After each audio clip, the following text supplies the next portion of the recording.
La fidélisation client. Alors, fidéliser pour une entreprise, c'est sa préoccupation majeure, tout d'abord, quelle que soit sa taille, son activité. Il est très important de créer une expérience extrêmement positive et durable afin de séduire un consommateur pour qu'il soit loyal. Il faut l'inciter à revenir chez vous plutôt qu'ailleurs, à consommer plus et donc toujours faire en sorte d'aller au-delà de la simple prestation de service.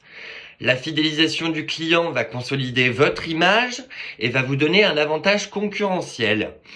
Transparence, engagement, proximité, qualité et confiance sont les clés essentielles pour faire revenir un client et cela ne s'achète pas.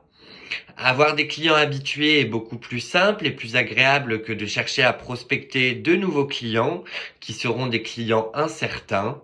Attention toutefois à la négligence de rester sur ses acquis, à l'absence de réponse aux réclamations et il faut aussi être ouvert à la critique constructive. Alors fidéliser, c'est à la fois simple et compliqué de par le fait qu'il faut toujours innover et être avant-gardiste pour faire tomber le client amoureux de vos prestations de service et de vos produits de façon perpétuelle.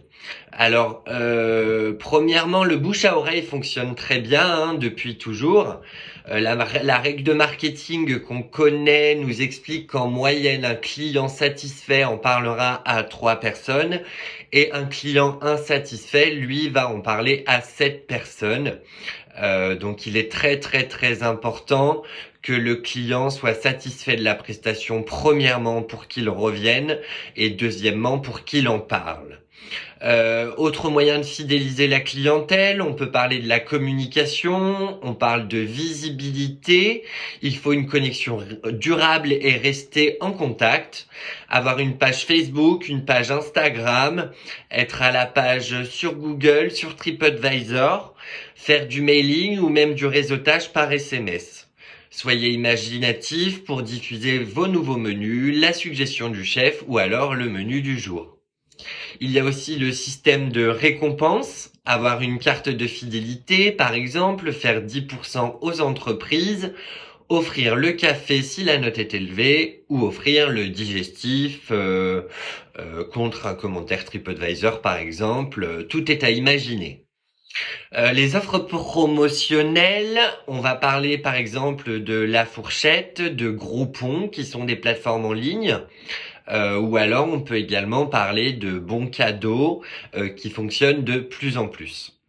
Le vrai fait maison également est très important. Par exemple, servir des salades généreuses, avoir des garnitures de saison, des produits locaux, des viandes françaises et par exemple faire soi-même ses desserts.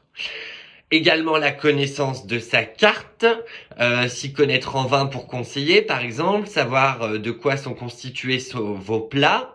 Et puis, s'il y a des intolérances ou allergies, quelles sont les garnitures du jour, les suggestions du chef, le dessert du moment, etc. Et puis, en dernier lieu, il faut faire de la prestation un moment magique. Tirer la chaise à madame, par exemple. Prendre la commande des dames en premier pour toujours savoir quelle est la boisson ou le plat de madame si vous prenez sa commande en premier. Ça servira également pour servir, ça vous évitera de demander au client qui a pris quoi. Si vous prenez la commande de madame en premier, eh bien à l'envoi, vous savez ce que madame consomme. Servir au plateau, servir par la droite, savoir ouvrir le vin, savoir présenter le vin, servir l'eau et avoir le petit détail qui fait la différence. Je vous remercie de m'avoir écouté, je vous souhaite une très bonne journée et à bientôt.